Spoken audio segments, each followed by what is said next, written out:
Selamat sore. Segera mulai kuliah kita.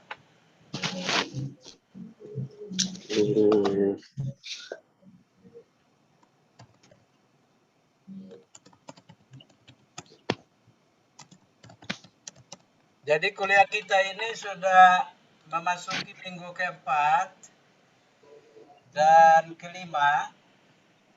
Nanti kuliah minggu-minggu lain itu semua bisa ikuti lewat video pembelajaran yang Bapak kirim di grup WA. Ada minggu 1, lalu minggu 2 dan 3. Dan hari ini kita masuk pada minggu keempat, temanya tentang manusia sebagai makhluk ciptaan Tuhan. Nah, nanti materi kuliah atau pembelajaran kita hari ini itu nanti bisa juga dilihat di channel YouTube yang Bapak buat itu. Nanti Bapak kirim videonya untuk semua bisa nonton kembali video pembelajarannya. Jadi yang sekarang ikut ya, dia bisa ikuti kuliahnya, tapi kemudian dia bisa nonton kembali kuliah hari ini melalui channel YouTube. Nanti linknya Bapak berikan, lalu Bosong masing-masing juga bisa tambahkan kuliah minggu keempat, video pembelajaran minggu keempat di playlist yang Bosong masing-masing sudah buat ya. Jadi baik, kita akan masuk dengan kuliah kita hari ini. Temanya tentang manusia. Bapak akan share screen ya. Untuk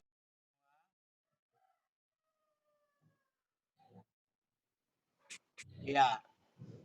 Jadi kuliahnya tentang manusia menurut Alkitab. Dan ada 3 poin yang penting yang Alkitab bicarakan tentang manusia, yaitu manusia adalah makhluk mulia dalam segala ciptaan. Yang kedua, manusia diciptakan menurut gambar Allah. Manusia laki-laki dan juga manusia perempuan. Jadi baik dia laki-laki atau perempuan itu diciptakan menurut gambar Allah. Di Kejadian pasal 1 ayat 27 dan juga Kejadian pasal 1 ayat 28. Yang ketiga, poin tentang manusia menurut Alkitab. Struktur manusia menurut Alkitab itu terdiri atas 3. Tubuh, jiwa, dan roh. Nah, jadi ada 3 itu. Tubuh, jiwa, dan roh. Kita akan pertama itu manusia adalah makhluk ciptaan Tuhan. Ya, manusia adalah makhluk mulia dalam segala ciptaan. Jadi kita sebagai manusia ini adalah makhluk mulia. Kita lebih mulia daripada hewan, kita lebih mulia daripada tumbuhan, atau dari apapun.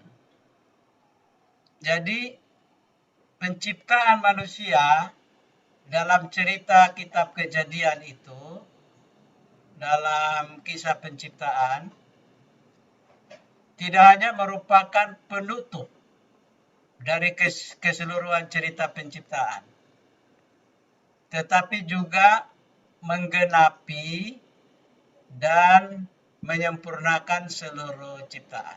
Ini dia menggenapi atau menyempurnakan seluruh ciptaan. Tanpa manusia, maka ciptaan ini tidak ada artinya. Dia menyempurnakan. Yang kedua, manusia diperintahkan untuk memenuhi bumi. Ya, manusia diciptakan untuk memenuhi bumi. Tunggu ya, Bapak kasih mati dulu pun suara-suara deh. Suara ada.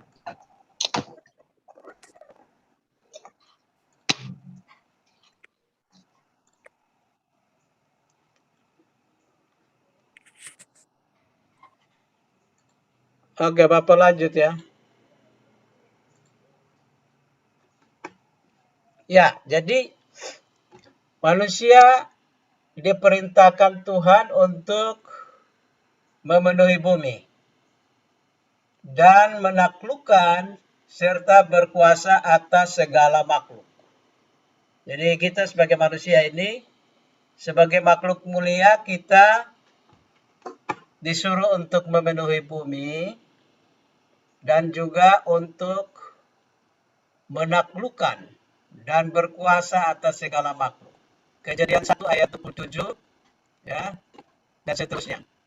Yang kedua, penekanan bahwa manusia sebagai makhluk yang berkuasa atas alam ini tidak boleh dimengerti sebagai kuasa untuk sewenang-wenang terhadap alam. Ya. Jadi tidak dimaksudkan oleh Tuhan supaya manusia seenaknya merusak hutan, enaknya untuk menghancurkan alam, tetapi dia diperintahkan untuk memelihara alam. Jadi sebagaimana dunia yang kacau balau semula Tuhan tata, ya, karena penciptaan ini Tuhan bilang pada awal kitab Kejadian tuh, semula bumi belum berbentuk dan masih kacau balau. Karena kuasa Tuhan, Tuhan menata, mengatur yang kacau balau jadi baik. Jadi alam yang sudah Tuhan tata dan baik, ini kita harus pelihara. Jadi kita memenuhi, menaklukkan akan bumi ini, tetapi juga memelihara. Cocok dengan perintah Tuhan di Kejadian pasal 2 ayat 15 ya. Usahakan dan pelihara. Itu dikatakan Tuhan Allah sendiri. Jadi kita diperintahkan untuk mengusahakan bagi kebutuhan hidup manusia, tapi kita diminta juga untuk memelihara. Nah, bagian yang C yang penting di sini, manusia menempati posisi sentral dalam ciptaan Tuhan. Jadi posisi kita ini sebagai sentral pusat, sebagai inti ya. Artinya manusia sebagai makhluk mulia ditempatkan dalam posisi sentral dalam segala ciptaan. Dari mana kita tahu? Kita tahu dari Alkitab sendiri. Amsal pasal 3 ayat 13, Amsal pasal 4 ayat 13. Amsal 4 ayat 13, Yesaya 42 ayat 5 sampai 6, Mazmur 8 ayat 5 sampai 9, Mazmur 104 ayat 14 sampai 15. Yang keempat, bagian D ini, perempuan adalah makhluk yang termulia karena diciptakan paling akhir sebagai penolong. Mengapa Bapak tekankan ini? Ya, ini diambil dari Kejadian pasal 2 ayat 20 sampai 24. Mengapa? Karena dalam budaya kita justru perempuan ini masih banyak mengalami diskriminasi. Perempuan masih mengalami sikap-sikap direndahkan oleh kaum laki-laki. Sikap-sikap diremehkan dalam budaya kita. Ya, budaya masyarakat NTT apalagi? Budaya laki-laki, budaya patriarkat, ya, budaya yang menindas kaum lemah, kaum perempuan. Nah, ini Alkitab sendiri justru mengatakan bahwa perempuan adalah makhluk yang termulia karena diciptakan paling akhir dan dia disebut sebagai penolong. Artinya begini, hanya orang yang kuat yang bisa menjadi penolong. Ya. Kalau kita angkat beban, kita sendiri tidak mampu angkat, maka kita akan minta tolong orang. Orang lain yang kuat akan bantu kita. Berarti perempuan itu disebut penolong karena memang dia kuat. Lalu kalau kita lihat dari urut-urutan penciptaan manusia atau penciptaan alam ini ya.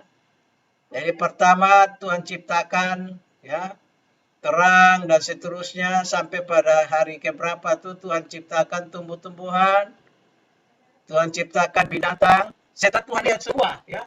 Alam semesta sudah terbentuk, tumbuhan sudah ada, hewan sudah ada, ternyata manusia bukan laki-laki. Tuhan menciptakan Adam ya. Adam untuk supaya memenuhi bumi ya, supaya berkuasa atas alam. Tapi ternyata Tuhan lihat juga ini belum sempurna, belum baik.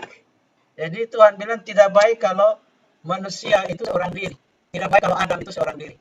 Maka Tuhan menciptakan perempuan. Dan perempuan ini sebagai penolong. Ya, itu berarti siapa yang paling mulia di sini?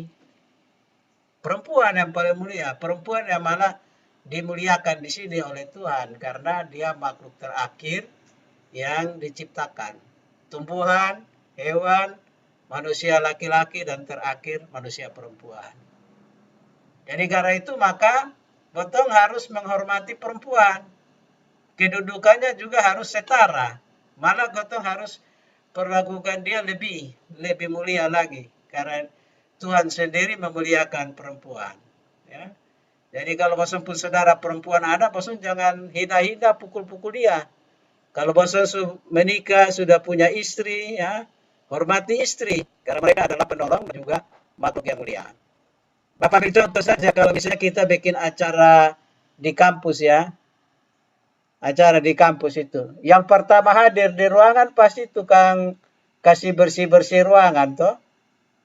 Tukang lap-lap meja, tukang lap-lap kaca, cleaning service kasih bersih ruangan. Setelah itu panitia. Panitia yang ada dalam ruangan. Setelah panitia undangan, mungkin mahasiswa duluan. Setelah undangan mungkin dosen. Setelah semua selengkap, rektor. Rektor hadir untuk mau acara. Terus setelah rektor hadir, tunggu siapa yang diundang yang mulia di situ? Gubernur. Maka setelah semua lengkap, baru ajudan gubernur, telepon gubernur bilang, Bapak, kita semua sudah tunggu di acara, Bapak datang sudah. Jadi ketika gubernur datang, acara sudah bisa dimulai. Berarti yang datang terakhir itu orang yang mulia. Sama dengan perempuan juga. Dia diciptakan terakhir, maka dia adalah makhluk yang mulia. Jadi sehingga dengan demikian tidak ada lagi diskriminasi terhadap perempuan, tidak lagi sikap-sikap perendahan terhadap perempuan yang dilakukan dalam budaya kita, dalam masyarakat kita. Yang kedua, poin yang kedua yang penting dari kuliah kita hari ini adalah manusia diciptakan menurut gambar Allah, manusia laki-laki dan manusia perempuan.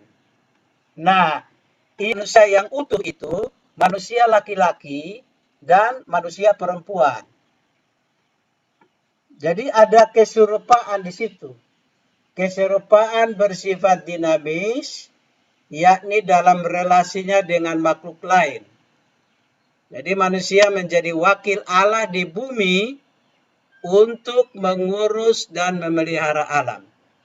Jadi manusia laki-laki dan perempuan ini tugasnya memelihara alam, mengurus alam ini. Ya. Kedua, manusia diciptakan dari debu. Manusia itu tidak kekal. Dia akan mati, dia akan binasa. Jadi jangan pikir bahwa kita nih hidup kita bisa berbuat seenaknya, bisa sewenang-wenang, ya, karena kita diciptakan dari debu. Ya. Dari debu kita akan kembali ke debu. Ya. Dari teks-teks Alkitab itu sudah bilang di Ayub 10 ayat 9, Mazmur 104 ayat 29. Nah, jadi di sini Alkitab menekankan Tuhan menciptakan manusia laki-laki dan perempuan. Nah, kalau Tuhan atur bagi laki, ya, ada sekarang tren dunia sekarang modern ini, laki-laki dia mau kawin dengan laki-laki saja, dia tidak mau kawin dengan perempuan. Atau perempuan dia cuma kawin dengan perempuan saja, ya. Dia tidak mau kawin dengan laki-laki. Nah, ini kita sudah melawan kodrat kita, melawan hakikat manusia yang diciptakan oleh Tuhan, ya. Jadi hakikat manusia, kodrat manusia itu dia diciptakan sebagai seorang laki-laki menurut gambar Tuhan Allah, juga diciptakan sebagai seorang perempuan menurut kodrat gambar Allah itu. Kita tergoda dengan tren dunia, termasuk di grup-grup homoseksualitas, homoseks, klub gay atau klub lesbian untuk perempuan dan perempuan menikah dan lain sebagainya. Ini sebetulnya melawan kodrat, melawan ciptaan Tuhan Allah sendiri, ya. Jadi maksudnya harus hati-hati, yang belajar ilmu agama ini harus hati-hati supaya jangan mengingkari diri kita sebagai manusia laki-laki yang diciptakan Tuhan Allah dan juga sebagai manusia perempuan. Yang ketiga, struktur manusia ini adalah tentang tubuh, jiwa, dan roh. Jadi tubuh atau badan Ibrani, ya, bahasa Ibrania basar. Kan bahwa kita manusia memiliki tubuh. Ada hubungan dengan alam. Tadi dikatakan dari debu, dari tanah. Ada hubungan dengan sifat kita yang fana, yang terbatas, yang berdosa. Jadi ada hubungan dengan alam dan keberdosaan. Itu tubuh, ya.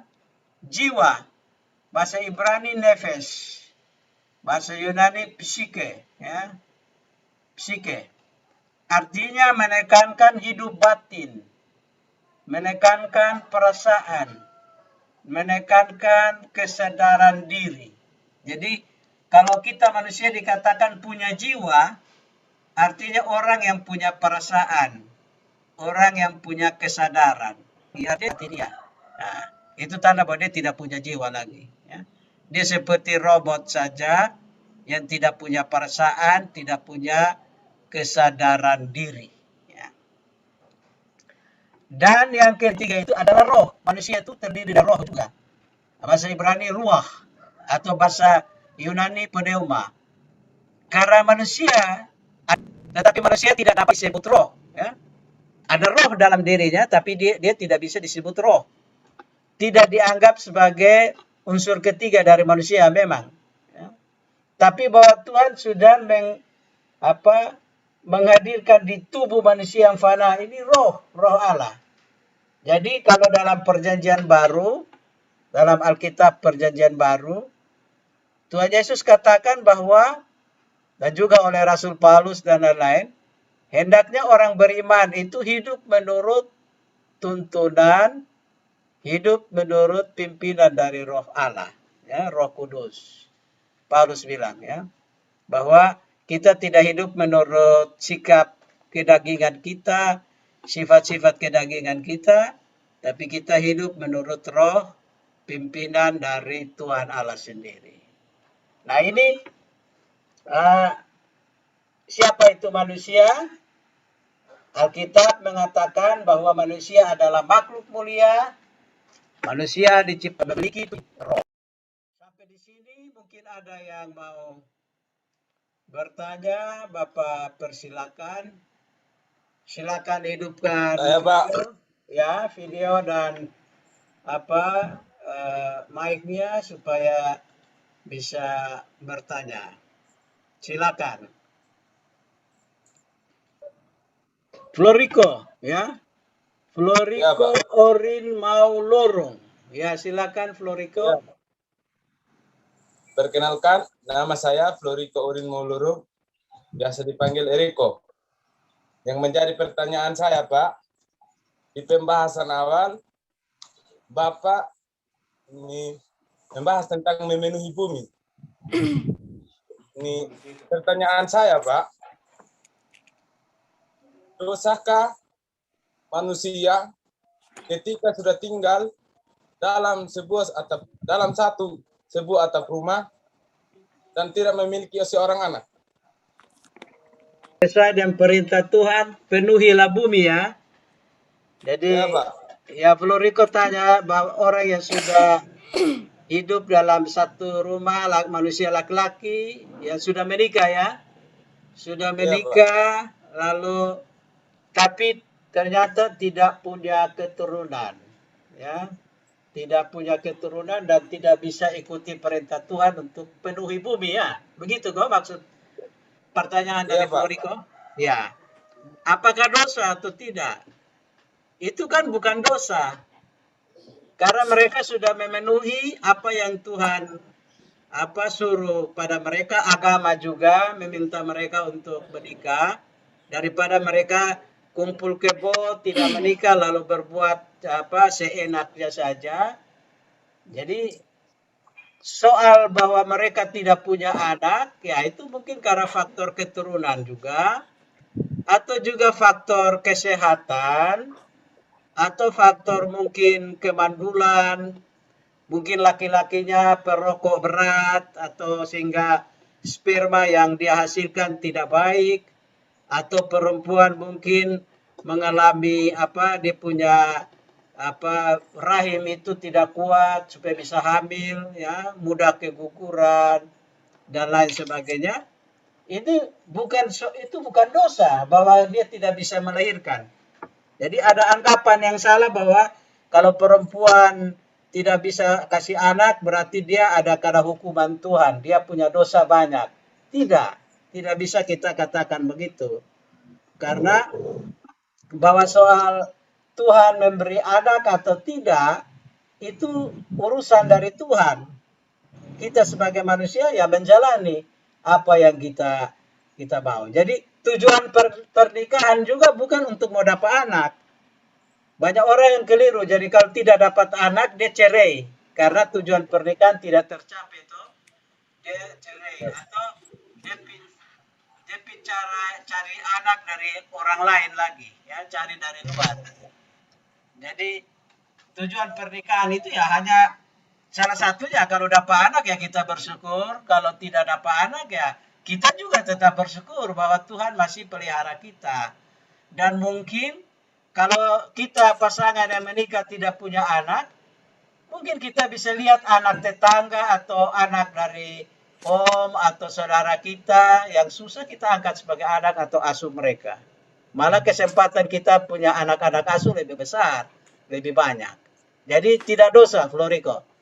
Jadi satu saat kalau Floriko menikah, lalu istri tidak bisa kasih anak, ya tetap menjaga pernikahan kudus itu sebagai sesuatu yang harus dipertahankan. Urusan anak atau tidak itu rahasia Tuhan. Ya. Itu Tuhan punya urusan, tapi kita menjalani apa yang bisa kita jalani. Oke, makasih Floriko. Ada lagi yang mau bertanya?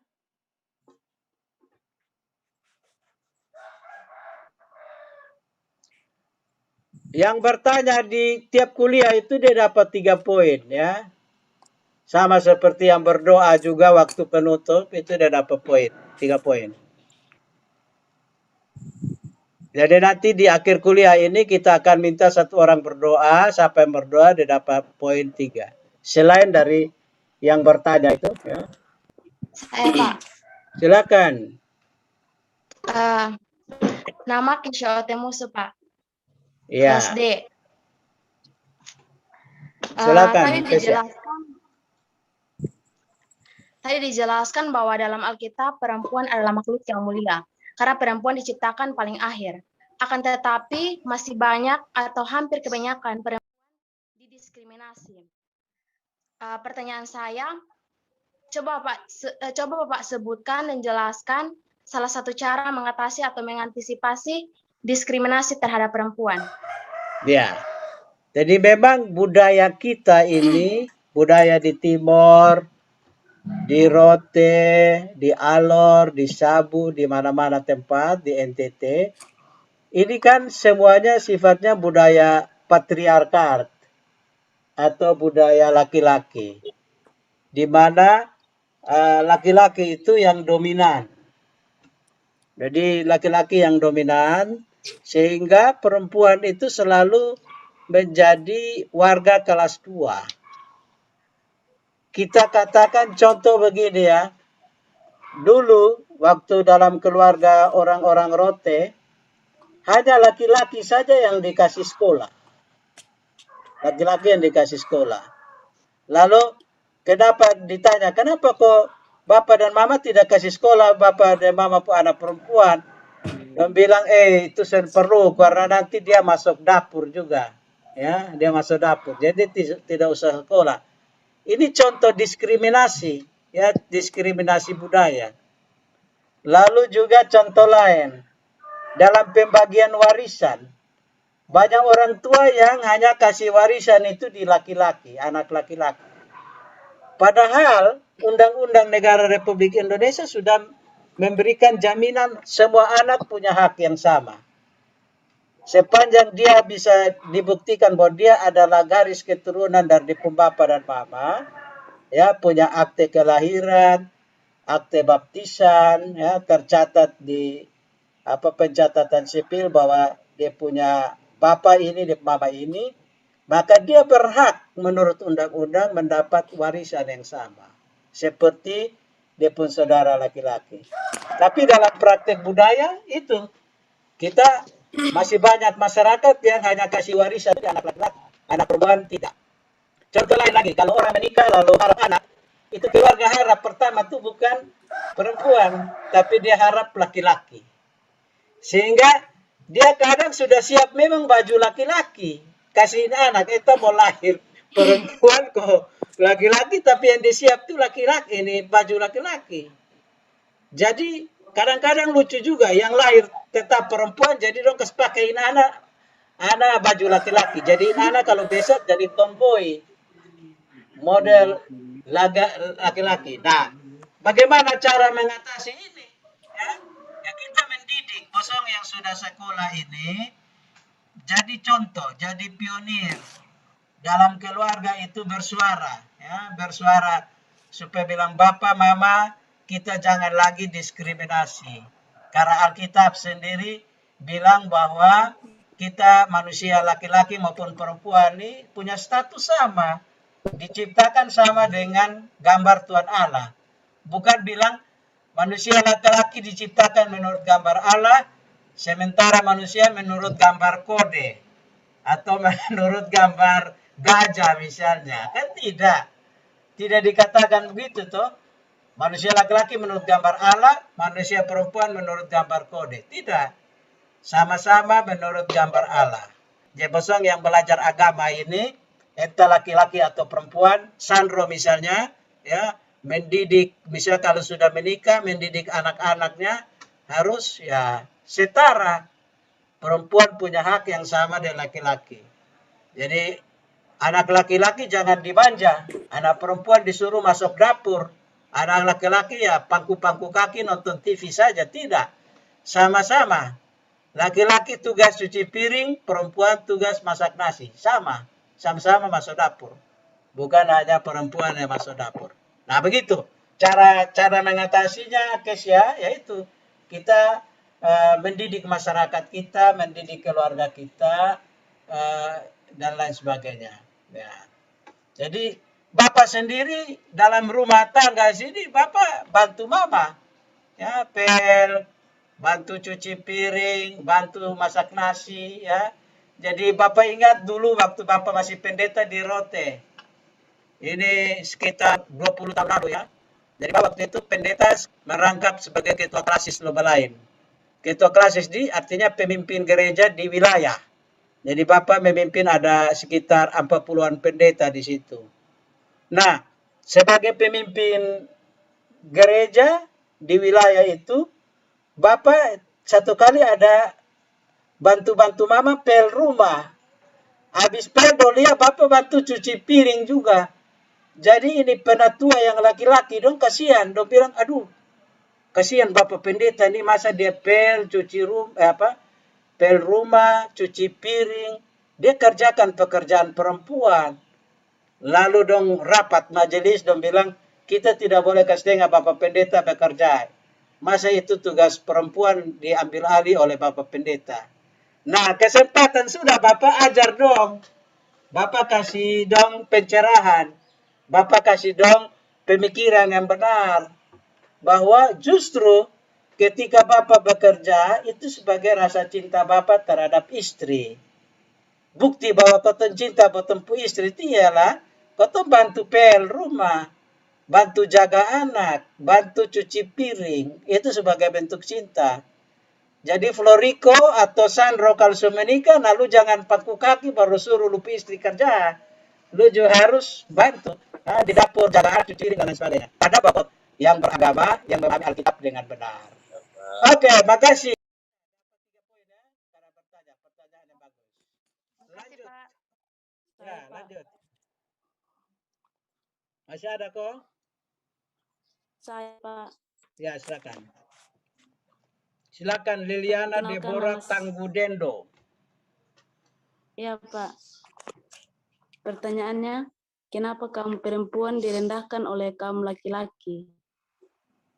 Terima kasih, Pak. Kenapa kaum perempuan direndahkan oleh kaum laki-laki? Yang pertama mungkin karena dia otak mengong. Itu laki-laki otak mengong. Itu yang pertama. Karena dia otak miring. Dia mungkin ada kabel satu putus ya di depan kepala. Itu jawab secara kasar begitu ya. Sebagai orang Kupang kita bilang, di depan kabel satu ada putus. Makanya dia belum sadar sebagai makhluk ciptaan Tuhan. Ya. Sadar bahwa dia makhluk ciptaan Tuhan yang Tuhan anugerahkan kepada dia akal budi, anugerahkan kepada dia hikmat untuk membedakan mana yang baik dan mana yang buruk. Jadi setiap orang laki-laki yang belajar agama hari ini, dia jangan lagi rendahkan kaum perempuan. Karena kalau dia rendahkan, tanda bahwa dia tidak belajar apa-apa dari agama. Dia tidak belajar dari Alkitab. Jadi dia gagal memahami Alkitab kalau dia masih merendahkan perempuan, ya. Jadi karena itu maka kita harus menghargai perempuan sama seperti kita menghargai diri kita sebagai laki-laki. Karena kedudukan kita ini setara. Jadi kalau kita memahami isi Alkitab tadi yang Bapak jelaskan, ada kesetaraan antara perempuan dan laki-laki sebagai makhluk ciptaan Tuhan. Nah itu yang kalau kesadaran itu tidak ada, maka dia akan merendahkan. Dia tidak ada rasa hormat. Yang kedua, bahwa perempuan adalah makhluk ciptaan Tuhan. Menurut gambar Tuhan Allah. Bukan menurut gambar hewan atau binatang. Tidak. Menurut gambar Tuhan. Jadi ketika seorang laki-laki merendahkan perempuan, dia sebetulnya melawan Tuhan yang menciptakan perempuan. Jadi karena itu harus hati-hati. Ketika kita seorang laki-laki gunakan tinju, gunakan kekuatan laki-laki lalu menindas perempuan, memukul perempuan ya dengan tinju kita, maka di situ sebetulnya yang kita tinju bukan perempuan tapi Tuhan sendiri yang menciptakan perempuan. Oke, makasih Liliana Deborah Tanggudendo. Makasih untuk Sama-sama, Pak. ya, dapat 3 poin juga. Oke. Kita lanjut ya. Di materi yang berikut ya, yang kedua yang Bapak siapkan ini. Ya. Bisa, Jadi, Pak. di sini manusia tadi sebagai makhluk mulia, tapi juga manusia adalah makhluk etis. Ada 3 poin yang penting di sini yang menekankan manusia sebagai makhluk etis. Ya. Yang pertama itu, manusia mempunyai kesadaran etis, yakni kesadaran untuk membedakan yang baik dan yang buruk. Ya. Jadi kalau merendahkan perempuan itu buruk, kalau menghargai perempuan itu baik. Nah, jadi harus bisa bedakan mana yang baik dan mana yang buruk. Atau membedakan mana yang benar dan mana yang salah. Mana yang bertanggung jawab dan mana yang tidak bertanggung jawab. Jadi dia sebagai makhluk etis ini dalam posisi ini. Bertanggung jawab, ya, berbuat yang benar, membedakan yang benar dan salah, ya, kesadaran untuk ya melakukan yang baik. Itu pengertian pertama. Yang kedua, manusia mempunyai kebebasan etis. Ya, manusia mempunyai kebebasan etis, yakni memilih secara bebas dari alternatif-alternatif di atas. Artinya apa yang pertama itu? Jadi untuk dia berbuat baik itu dia punya pilihan. Saya mau buat baik, nah itu pilihan dia. Saya mau buat jahat, itu pilihan dia juga. Tapi setiap pilihan ingat selalu ada resiko. Setiap pilihan selalu ada risiko. Jadi kalau kita membuat jahat, pikir-pikir, ada risiko yang harus ditanggung. Jadi kalau orang berbuat baik, ya, tapi kalau dia berbuat jahat, dia ditangkap polisi, dipenjara, kebebasannya dicabut. Ya. Jadi manusia adalah makhluk etis yang mempunyai kebebasan untuk dia buat jahat atau dia buat baik. Untuk dia melakukan tanggung jawab dia atau dia tidak bertanggung jawab. Ini yang penting ya, manusia sebagai makhluk etis. Yang ketiga, manusia sebagai makhluk etis itu adalah manusia yang mempunyai pertanggungjawaban etis juga. Ya. Manusia mempunyai pertanggungjawaban etis. Artinya dia bertanggung jawab atas pilihannya. Ya. Jadi setiap apa yang kita buat ini kita harus pertanggungjawabkan. Ya, di dunia kita pertanggungjawabkan, di dunia kita berhadapan dengan hakim, polisi, jaksa, tapi di akhirat sana, di dunia orang mati nanti, zaman yang akan datang, kita akan pertanggungjawabkan di hadapan Tuhan Allah yang Maha Tinggi. Yang kalau sudah berhadapan dengan beliau tidak ada ampun lagi, ya. Pertanggungjawaban kita itu sudah final. Ya, di dunia mungkin kita masih bisa dimaafkan oleh polisi, jaksa karena kita punya keluarga yang ada pada kasihan. Jadi pertanggungjawaban etis kita itu mungkin bisa dimaafkan. Tapi ketika sudah berhadapan dengan dunia akhirat dan pertanggungjawaban kita itu di hadapan Tuhan, maka itu sudah final. Tidak ada lagi yang bersifat sementara, dia sudah final itu. Hukuman Tuhan itu meminta pertanggungjawaban itu pertanggungjawaban yang final. Jadi disinilah menurut agama manusia adalah makhluk etis, ya, punya kesadaran untuk membedakan yang baik dan buruk, ya, kesadaran untuk memilih bertindak yang baik atau buruk. Tapi ingat juga bahwa ketiga dia harus mempertanggungjawabkan perbuatannya, baik di dunia maupun di akhirat. Nah ini poin-poin penting yang ditekankan dalam manusia sebagai makhluk etis, ya. Jadi misalnya yang orang yang lagi baru keluar dari penjara Kohebo itu, dia keluar dari penjara, dia disambut ya dengan meriah oleh televisi dan lain-lain, akhirnya ada protes dari masyarakat. Saiful Jamil kan, dia diprotes karena orang seolah-olah lupa pada depung kejahatan, ya, kejahatan itu, sehingga dia disambut malah seperti pahlawan. Padahal dia harus mempertanggungjawabkan dia punya perbuatan, dan dia kalau keluar dari penjara tidak bisa dielu-elukan begitu seperti pahlawan. Jadi banyak tokoh masyarakat, banyak anak ahli-ahli yang bela anak-anak yang lecehkan oleh sang artis itu, ya, mereka protes kenapa kok dia melakukan kejahatan di penjara, waktu bebas disambut seperti pahlawan. Kasihan perasaan korban-korban dong Tuhan, kan kasihan. Nah ini yang jadi problem bagi kita. Kita adalah makhluk etis, jadi kita harus mempertanggungjawabkan perbuatan kita dengan baik, dengan benar. Media-media juga harus ingat melakukan ini. Kadang-kadang media hanya mencari untung, cari popularitas, supaya jam tayangnya tonton banyak orang, maka mereka buat yang aneh-aneh supaya dapat sorotan itu. Oke, itu materi kita hari ini. Mungkin yang kedua ini ada pertanyaan lagi dari Ananda semua. Mau bertanya, Bapak persilakan.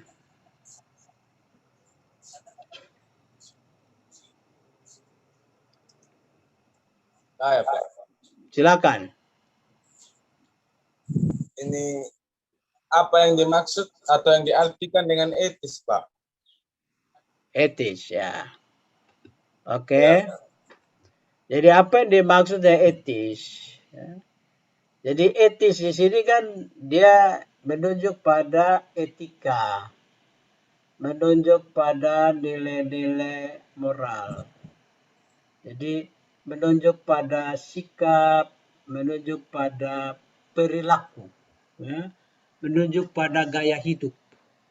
Jadi nanti kita akan masuk sendiri misalnya dalam pelajaran yang lebih khusus tentang etika Kristen. Ini maksudnya kan baru semester 1 toh. Nanti di semester 2 akan belajar tentang etika Kristen. Jadi di sana nanti diterangkan topik tentang etika Kristen itu termasuk definisi. Jadi ada banyak definisi tentang etika dan lain sebagainya. Tapi secara umum etika ini berhubungan dengan moral, moral, sikap spiritual, hal-hal yang menunjuk kepada sesuatu yang baik. Jadi tadi itu manusia disebut makhluk etis, artinya dia mampu membedakan mana yang, jadi kemampuan dia membedakan yang baik dan benar itu yang dia disebut sebagai makhluk etis di situ. Makhluk yang punya kesadaran, makhluk yang punya kesadaran moral, makhluk yang punya kesadaran etis, ya. Makhluk yang memiliki spiritualitas yang baik. Jadi kalau misalnya dihubungkan dengan etika Kristen, artinya segala perilaku yang berhubungan dengan sikap-sikap baik yang dituntut oleh agama Kristen. Jadi ada etika Islam, etika Hindu, Buddha, dan lain sebagainya. Jadi hal-hal yang berhubungan dengan bagaimana apa yang baik dan apa yang tidak baik itu dibicarakan dalam etika. Jadi membedakan itu. Nah, makanya disebut sebagai makhluk etis. Oke, Floriko. Ya, makasih Floriko. Tambah 3 poin lagi ya. Silakan, ada lagi yang mau bertanya? Ada, Pak. Silakan. Rahel Mauruak. Silakan Rahel. Selamat sore, Pak. Materi kita kan tentang manusia adalah makhluk etis. Yang menjadikan pertanyaan saya, mengapa manusia disebut sebagai makhluk etis dan contoh kebebasan apa saja yang bisa dipilih manusia? Terima kasih. Artinya dalam pengertian, kita sebagai manusia ini dituntut untuk berbuat yang baik dan menghindari yang tidak baik. Kita dituntut juga untuk memiliki kemampuan membedakan mana yang salah dan mana yang benar. Ya. Kita mampu membedakan sikap-sikap bertanggung jawab dan sikap-sikap tidak bertanggung jawab. Nah, ini yang harus kita miliki, bahwa kita adalah makhluk etis, ya. Kita diciptakan Tuhan sebagai makhluk etis yang berbeda dengan hewan, ya, hewan dengan binatang yang lain. Kan kalau hewan-hewan kan mereka tidak perlu ada upacara pernikahan toh, tidak ada upacara masuk minta peminangan, dia mau kawin dia kawin saja kan. Itu kan makhluk hewan kan begitu toh. Dia naik ketemu siapa dia serbu saja, dia labrak saja, dia tidak pakai aturan-aturan lagi. Nah, beda dengan kita manusia sebagai makhluk etis, kita diberi kebebasan untuk memilih berbuat yang baik, tapi juga kebebasan berbuat jahat. Tapi itu tadi yang Bapak bilang, ada bebas buat jahat, itu Anda punya hak sebagai manusia. Tapi Anda juga akan dituntut, diminta bertanggung jawab terhadap perbuatan. Dan perbuatan kita itu akan dipertanggungjawabkan di dunia, di hadapan polisi, di hadapan jaksa, dan di hadapan hakim dunia. Tapi juga diperhadapkan dengan hakim yang agung lagi, yang lebih mulia. Yang kalau beliau sudah ambil keputusan, hukuman, tidak ada tawar-menawar lagi. Kalau hakim di dunia kita masih bisa banding di pengadilan tinggi, banding di Mahkamah Agung dan seterusnya, minta gerasi dari presiden. Tapi kalau Tuhan sudah ambil keputusan, nah bagaimana? Kita mau banding di siapa lah? Itu paling tinggi. Jadi kebebasan etis di sini ialah kebebasan untuk berbuat sesuatu. baik yang benar maupun yang jahat. Tapi sebagai orang beragama, orang yang belajar ilmu agama, terutama agama Kristen, ya kita memilih saja perbuatan-perbuatan yang baik, perbuatan-perbuatan yang bertanggung jawab. Begitu. Oke. Ya. Masih ada kok, kalau tidak ada lagi, kita hidupkan video, kita foto dulu. Foto kehadiran dulu semua. Ya, hidupkan video. Kita foto dulu. Silakan. Alvin Rianto belum kasih, ya sudah. Ruben Mangi. Ruben mana? Alvin mana? Hidupkan. Jadi yang hadir di sini tambah Bapak 23 ya. Ini Bapak mau foto sekarang kehadiran. Jadi bukti bahwa hadir di kuliah kita ini. Oke, Ruben mana Ruben? Ruben Mangi Gie. Ruben pemfoto video mana video? Ya, 1, 2, 3. Ulang. Pasang muka yang manis dan ganteng. Kita foto lagi. 1, 2, 3. Oke, baik ya. Baik, waktu kita kuliah sore hari ini sudah mau berakhir. Jangan lupa kerja tugas di e-akademik, waktunya sampai hari Sabtu kalau tidak salah. Bapak sudah taruh di e-akademik itu tugas untuk pertemuan hari ini. Lalu Bapak juga akan muat tugas yang sama di Google Classroom. Karena nanti di Google Classroom itu yang ada poin dan nilai juga. Kalau yang di e-akademik nilainya pada absen. Jadi ketika pasang kerja tugas itu dengan sendiri absennya tercatat. Keaktifan kuliah, Bapak nilai pasang dapat poin itu dari hari ini. Hadir di Zoom ya, di Zoom ini Bapak akan tadi sudah foto, sudah rekam. Kehadirannya itu Bapak sudah rekam dan beri nilai. Yang bertanya tadi ada Floriko 2 pertanyaan, Rahel 1 pertanyaan, dan Ketsia 1 pertanyaannya. Masing-masing dapat poin 3 poin itu. Oke, sampai jumpa minggu depan. Jangan lupa kerjakan tugas-tugas yang Bapak sudah berikan. Silakan. Apa yang mau berdoa untuk kita? Saya Pak. Silakan. Ya. Silakan Floriko. Teman-teman, sebelum kegiatan kita pada sore hari ini berakhir, mari kita angkat hati kita berdoa.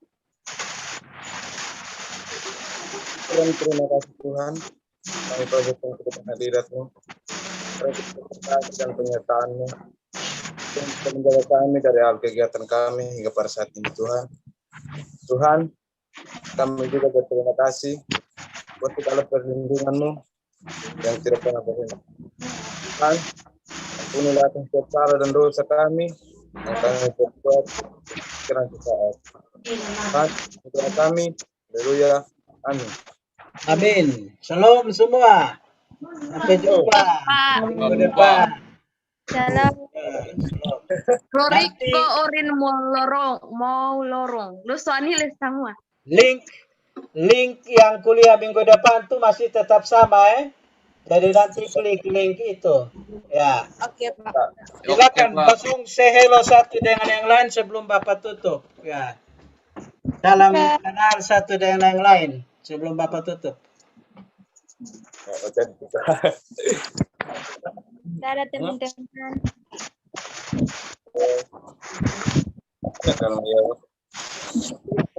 Floriko 9, Papa. Hari lu 9 poin kan? Dia dapat nilai semua kan? Besok sama nilai. Floriko, lu minggu depan lu terus jawab deh. Lu terus kasih pertanyaan deh. Nah, kau kenapa nih tuh? Pertanyaan ke Tom Ju. Ntar ketemu tanya dan pertanyaan semua tanya. Kita tanya. Ya, boleh. Iya nih. Halo teman-teman. Halo.